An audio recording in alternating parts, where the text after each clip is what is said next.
Some of the people of Israel have hard hearts, but this will last only until the full number of Gentiles come to Christ.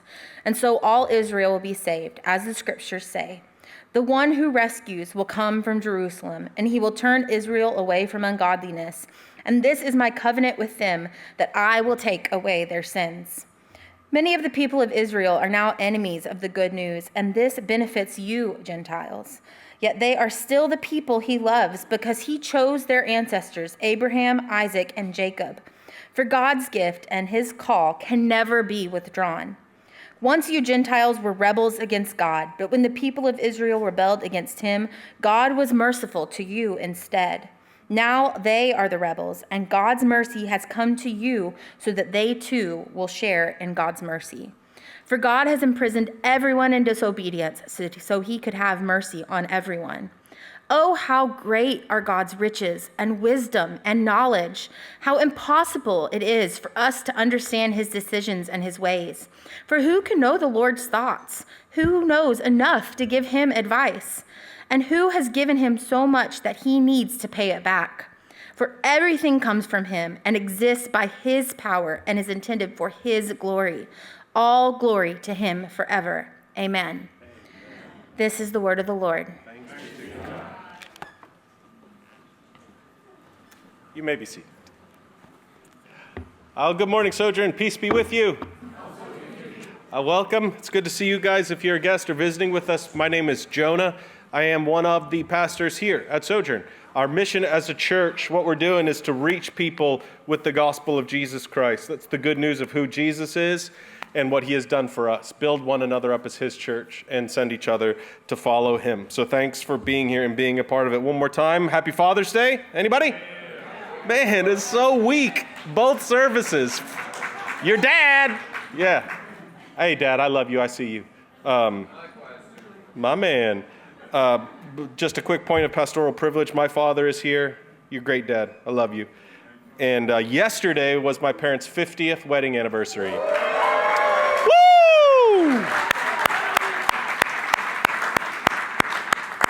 I think I speak on behalf of most dads in just acknowledging what a privilege and what a great responsibility it is to be a dad.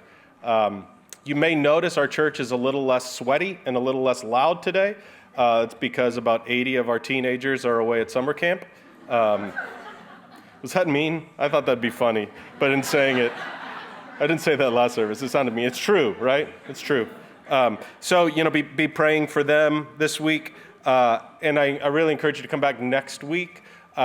We do this a couple of times a year where we fill the service with testimonies, witnesses of God's grace in people's lives. Next week, we're going to hear exclusively from our students throughout the service. And so that'll be stories from camp this year, camp last year, just how the Lord is moving in the lives of our young ones. And so it'll be a really special service, and we'll hear from lots of voices about the goodness of God. We're a couple of weeks out from VBS. That's Vacation Bible School for the uninitiated. July 14th through the 18th, 6 to 8 p.m. I don't know what you call it, the theme? I don't know what you call it. It's called Not So Secret Identities, and we're hoping to share with students and each other who God says we really are. One of the great lessons we're going to try to show our kids and teach our kids is that their lives, our lives, are a small part of a much bigger story. Our lives are a part of God's story. In other words, to put it kind of plainly, we're going to try to teach them and each other that your life is not only about you. Your life is not all about you, which is not to say it's not about you at all. Those are different statements. But it's not only about you. Your life is part of God's story. So that's 6 to 8 p.m. There's a live band every night. Registration is open right on the app, or you can fill out a Connect card. It's for pre-K through 5th grade. If you've got a friend, maybe you live in the neighborhood, and your neighbor doesn't go to church here, are they allowed to come to VBS? Yeah. Pretty much if they're alive, they can come. So you can come, your neighbors can come, your friends can come. What about my cousin from Kentucky? Your cousin from Kentucky can come. Even from Ohio, they can come. Whoever you want, bring yourself. If you've got some time that week, there's still opportunities to serve. You can participate in the action on stage or with the kids. You can help with registration. You can help feed volunteers. So there's something for everybody. We want to make it one of the best weeks of the summer for our kids. It's going to be great. So I hope you can come. VBS, I feel like every year reminds me of how many great dads we have in our church. And you see this in all kinds of ways, behind the scenes and in front of the scenes. How do you say that? And on the stage and stuff. Like, we see dads, like very serious people with real jobs, doing real things. And then they put on superhero costumes and sing and dance children's songs on stage. And it's kind of strange. Why would we do this?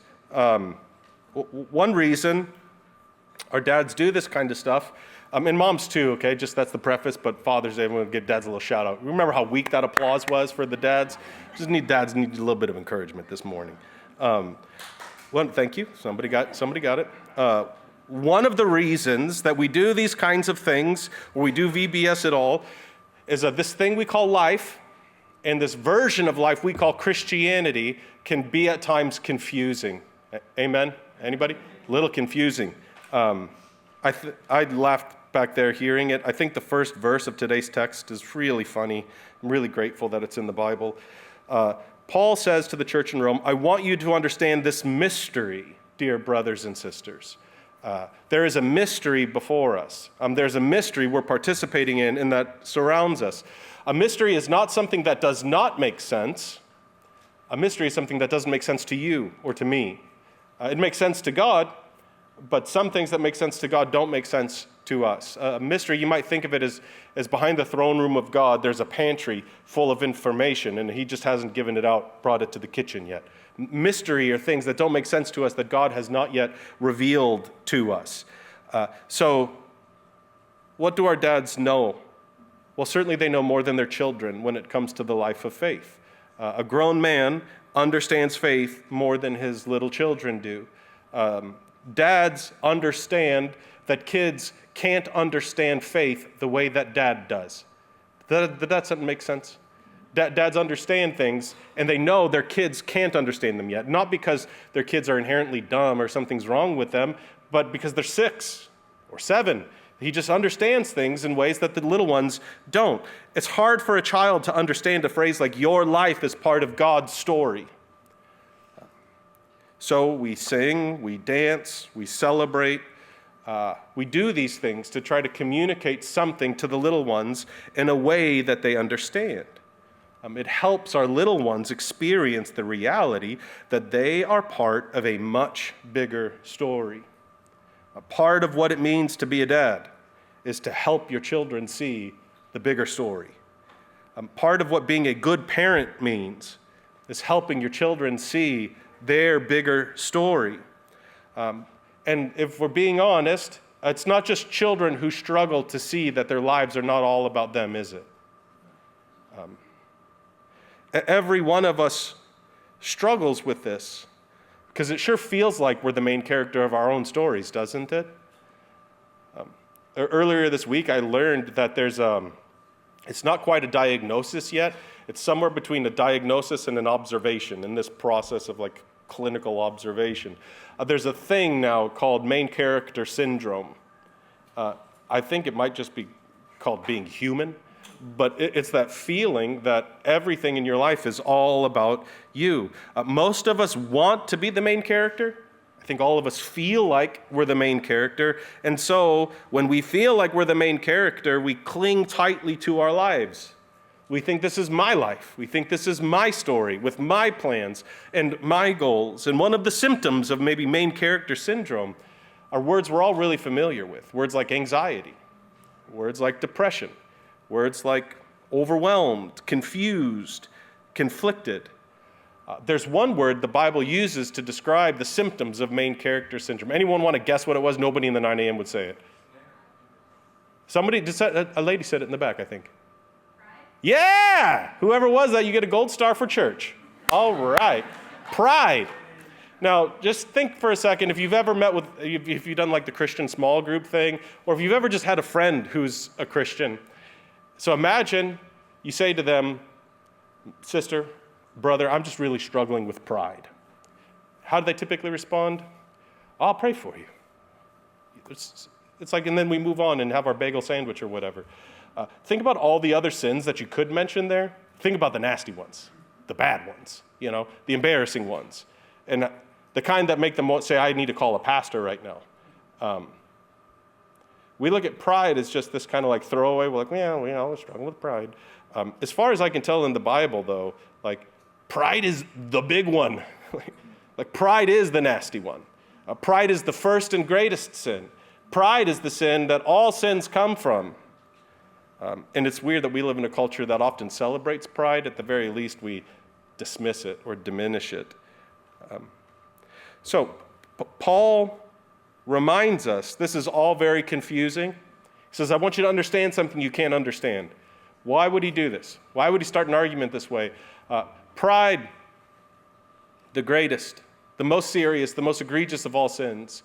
What's the antidote to pride? There's lots of them, but one really great antidote to pride is confusion. I don't understand what's going on. This is too great for me. Paul says it explicitly. I want you to understand this mystery, brothers and sisters, so that you will not feel proud about yourselves. Verse 25. When your life is only about you, you become consumed with looking good. Whether it's appearance, achievement, accomplishment. When your life is only about you and maintaining your image, you're probably not going to put a superhero costume on at VBS. Maybe you won't sing on Sunday. You'll come to church on Sunday, but you're not going to do this kind of singing. You know what I mean? I'm not going to be that kind of Christian, because what are those people going to think about me? But the humble person knows that their life is a small part of God's much grander story. The humble person is not proud about themselves. So what does that enable them to do? It enables them to connect with others in ways that other people can understand. Not in the ways that I prefer. I'm more interested in the connection than in my preferences. And so they know they're not the main character of the story. So the humble person is willing to connect with others in ways they can understand. So this is what Paul is up to. He's throwing us into confusion as an antidote to our pride and our self-obsession. So here's some of the mystery. Verse 25, he says, some of the people of Israel have hard hearts, but this will last only until the full number of Gentiles comes to Christ. And so all Israel will be saved. He goes on to say that Israel they're enemies of the gospel. Why? So that the Gentiles could hear the good news. It's such strong language. Enemies of the gospel. They're against it. They reject it. Their hearts have been hardened so that those people will get saved. A lot of people, especially in the Old Testament, thought that Israel was the main character. But Paul is saying there's this whole other group here too. It was Israel, and now there's this other group called the Gentiles. These Gentiles are part of the story, not just Israel, but it's also not just the Gentiles. So God's going to harden the hearts of Israel so that the Gentiles will come in. But verse 29, God's gifts and his call can never be withdrawn. God made a promise to his people Israel, and that promise will be fulfilled. We've seen it repeatedly in Romans. God promised to save Israel. God promised to save the Gentiles. But Israel and the Gentiles don't get along. They've been fussing and fighting for a long, long time. So how is this going to work out? The story of the Bible is a very complicated, intricate story of God weaving human circumstances together into the tapestry of his promises. So try to imagine, just right now alive on earth are 6 billion some humans. And if you imagine each one of those being a thread in a grand tapestry, there's no way one thread of that is going to be able to understand and comprehend the grand pattern that the whole thing is turning into. Somehow God makes it all fit. Somehow he's going to make it all work, because this is God's story, not your story. So your life is a small thread in the tapestry, a part of God's story. So one of the ways that God is going to fulfill his promise, I hope this is confusing to you, because it is confusing. One of the ways God is going to save all of Israel is by hardening the hearts of all of Israel. So, in case you missed it, how will he save them? By hardening them. If you say, that doesn't make any sense to me, I would respond by saying, me neither. But just because it doesn't make sense to me. Doesn't mean it doesn't make sense. Paul tries to explain it a little bit. See if you can follow along. He says, once you Gentiles were rebels against God, but when the people of Israel rebelled against him, God was merciful to you instead. Now they are the rebels, and God's mercy has come to you, so that they too will share in God's mercy. The only way I can really make sense of this is through an analogy, like a metaphor, if you will. So imagine God put a spotlight on Israel, on the Jewish people, so that the rest of the world, trapped in darkness, would catch a glimpse of light off in the horizon. This is the imagery that God used throughout the Old Testament, through the prophets, to describe what was happening. This was part of the promise, and remember, as we've already seen, God's gifts and his call cannot be withdrawn. So the prophet Isaiah describes it this way. He says in Isaiah 9, verse 1, that time of darkness and despair will not go on forever. I'm so thankful verses like this are in the Bible. The Bible never says, hey, don't worry, the darkness isn't really dark. I know it seems dark to you, but it's not actually dark. The bad stuff isn't really bad. He says, no, it's dark and despair. It just isn't going to be that way forever. That confusion. I love how the Bible acknowledges how confused and lost we are. And I think that confusion and lostness is what makes us feel like the story is all about us. Because when you're trapped in a dark place, have you noticed how hard it is to see anyone or anything? Whether that's literally a dark place or a dark place, maybe relationally or spiritually. So think about suffering in your life. Just go to a moment of suffering, pain, loss, disappointment. Does our pain not make us feel only ourselves? Have you ever noticed the incredible power of pain to isolate us? So often when pain comes, we start feeling like we're the only one who suffered this way. We're like, all of life is pointed against me. So what do? We retreat within ourselves. Darkness abounds. We become self-obsessed, trying to manage the pain. When you're mired in sin, especially us Christians who know better, right? You know the verses, but you keep doing the thing. When you do the thing, when we sin, so few of us have the courage to do the thing the Bible tells us to do when we sin. Any guesses what the word is? It begins with confess. Confess. I did this thing, but we can't, no way we can do that. Not in a culture like ours that so celebrates image and status and prestige. So what do you do when you sin, but you can't confess it? You have to hide it. We hide by lying. The really tricky thing, lying is so exhausting because after the first lie, what do you have to do to cover the first lie? You have to say a second lie. Well, then the second lie wasn't as good as the first lie, and so they ask a question, and so then you have to have the third lie, and before long you're spinning 100 plates all trying to cover up this thing that you've done. So we hide by lying, by covering over, by misleading, by isolating. This is darkness. So try to imagine yourself in a deep darkness, maybe a cave, maybe the woods, a deep darkness. You're scared, you're alone, you're confused, and off in the distance you see a bright light shine down. What would you do? Verse 2, the people who walk in darkness will see a great light. For those who live in a land of deep darkness, a light will shine.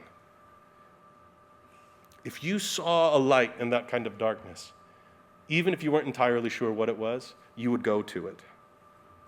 God shone his light on Israel for a time, and then he revealed the fullness of his light at the birth of Christ. This was the promise that he made. And just as God promised, when the light was shined into the darkness, people walked towards it. Here's how the promise continues in Isaiah. He says, you will enlarge the nation of Israel, and its people will rejoice. Before Jesus, people thought, well, how's he going to make Israel bigger? Two ways, procreation or conquest. How did God choose to increase the nation of Israel? Romans 10 just told us. He grafted the Gentiles into Israel, which the silence there shows that we don't really understand the Old Testament, which is fine because we're Gentiles, we're not Jews. But if you were Jewish and God said to you, I'm going to expand the nation of Israel by adopting the Gentiles into our nation, they would have said that is completely nuts. But this was the plan of God, even though it didn't make sense to people at the time. Now, today, the light of God's salvation, the light of God's favor is shining on the new people of God, the church, and one day soon, all of Israel will come to it.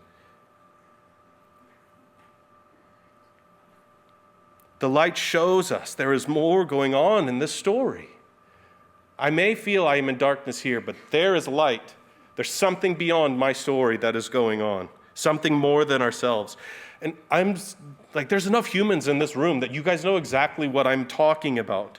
When you shine light on your pain, for instance, what does that mean? Just share it. You don't have to solve it, have it understood. Just share your pain. Being honest about it. That's what I mean by shining a light on it. If you've never been to a support group, this is why support groups are so powerful. This is why AA works or NA works or any of those safe small group experiences. You shine light on your pain by sharing it. And I know a lot of us don't believe this, and there's only one way to find out. When you share your pain to a group of curious, pain-filled people, not people who are there to fix it, people who are aware just how much of a mess they are too, and they're eager to hear you share. When you share your pain with other curious, pain-filled people, you will find something so wonderful and so hard to believe. You are not alone. And I don't know why this works, but I know with everything in me it works. Somehow, when you share your pain, you come to realize you are not carrying your pain alone, and that makes it feel lighter. We call that in some ways healing. When you confess your sin to a curious brother or sister, you shine your light on it. This is what I've done. Something truly wonderful happens. Again, when you're sharing it to a curious person, a tender-hearted, open person, you share your sin with them, and they'll say something really radical to you like, "Me too," or "I understand." Perhaps they'll share a story of how God empowered them to overcome, how God fulfilled his promise to lead them by clear waters. When you shine light, be it on your sin or your suffering, you will find that you are not alone, and you find you are, in fact, part of a much larger story. And so God had the light on Israel for a time, then the Gentiles for a time, now on the church, so that each in our own way could see that our small lives filled with sin and suffering are wrapped up in a much larger story. Again, remember, Paul, in writing Romans, is striving to unify a divided church, divided around cultural lines, traditions, and practices. And he summarizes his unifying message succinctly. He says, God has imprisoned everyone in disobedience. Everyone. I don't see any way around that word everyone. Everyone. This applies to Jews and to Gentiles. This applies to rich folk and to poor folk, black folk, white folk, Democrats, Republicans. Everyone means everyone. For what purpose? To what end? Some of you have been stuck doing that same thing for 10, 20, God help you, 30 or 40 years. You know that feeling of being imprisoned. If you don't know the greater purpose and you get sucked in that black hole of self-obsession, if you cannot catch a glimpse of the tapestry being woven, there's a good chance you'll be stuck here forever. Imprisoned, isolated, in pain. Many of us have felt this, but the imprisonment is not arbitrary. It's meant to move us, to wake us up, to move us towards honesty and humility. Where the light shines is not coincidence and it's not meaningless. God has imprisoned everyone in disobedience for one glorious purpose.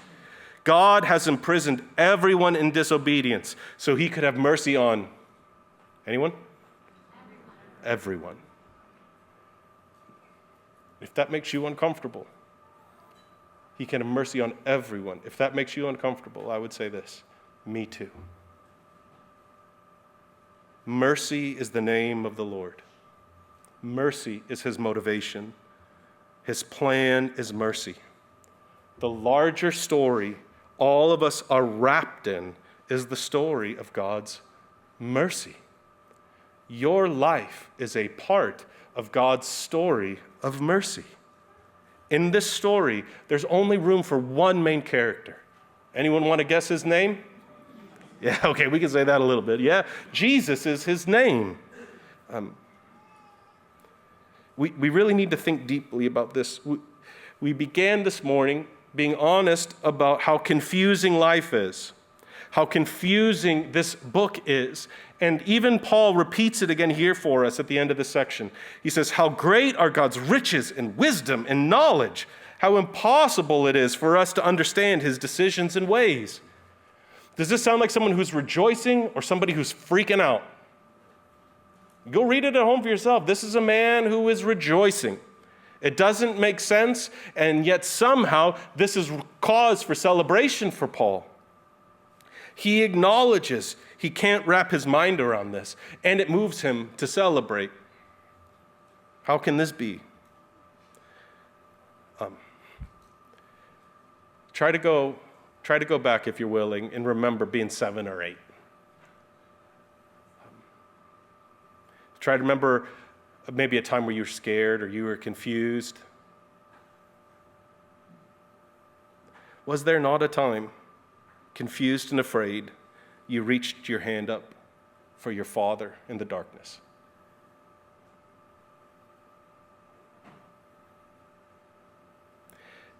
If you have no memories of that, if you didn't have the kind of dad whose hand you could reach for, is that not one of the greatest pains you've carried in your whole life? So how does a child feel about his or her father when he reaches his hand out for him in the darkness? What is the child communicating? Well, first, the kid is saying, I'm scared, right? I don't understand. What is the child saying about her father? But I trust you. You will keep me safe. You will lead me.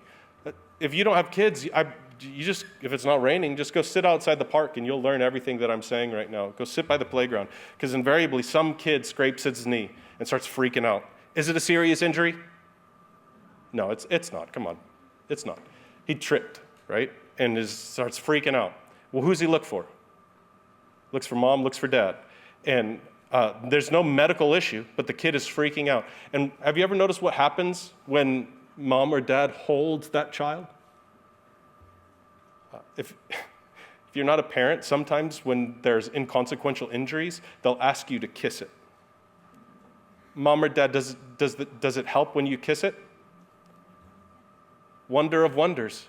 When you kiss a kid's bump, it works.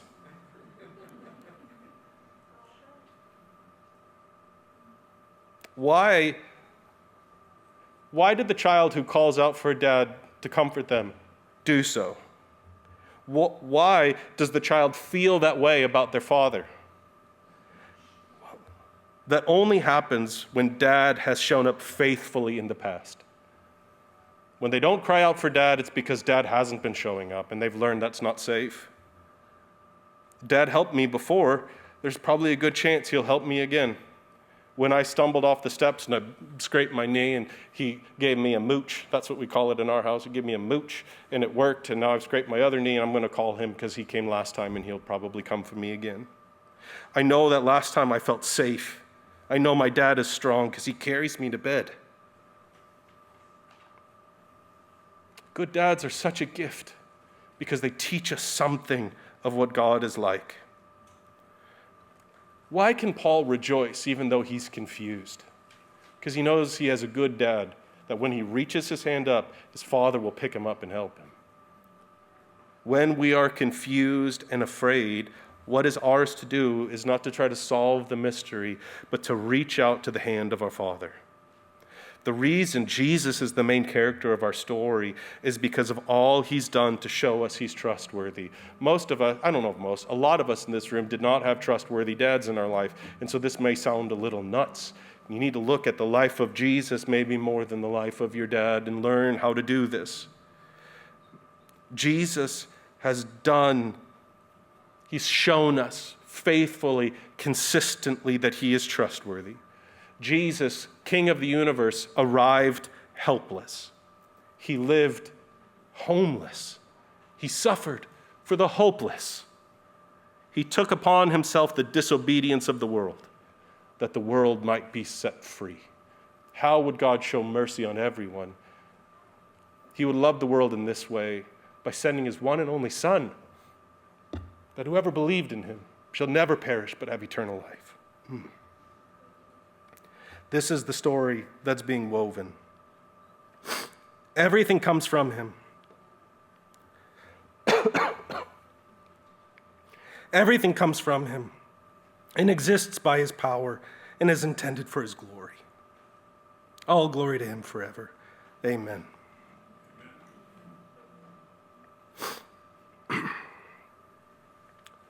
Glory is what's being woven around us. That's what we're caught up in. And I know it's a weird word. It's a somewhat ambiguous word. So when you think of glory, think of beauty, think of splendor, excitement, joy, delight, peace, freedom, all mushed together into one. Or maybe it was that feeling when your dad held you and all of a sudden you knew you were safe. It's glory. Maybe when you went to the Grand Canyon or you hiked Deem Lake and you felt big and small at the same time. That's glory. It's the sound that erupts in this room when we watch baptisms happen. It's glory. That deep sense you have that you are a part of something so much grander than your own life. When your pain or your sin don't make sense, we reach out for our Father's hand. That's the invitation. And then we rest with him there in it. We rest with each other in it because we know that all of this one day will be woven together in such a beautiful tapestry, revealing the beauty of God. Everything comes from him, including you. Everything exists by his power, including you. Everything is intended for his glory, including you.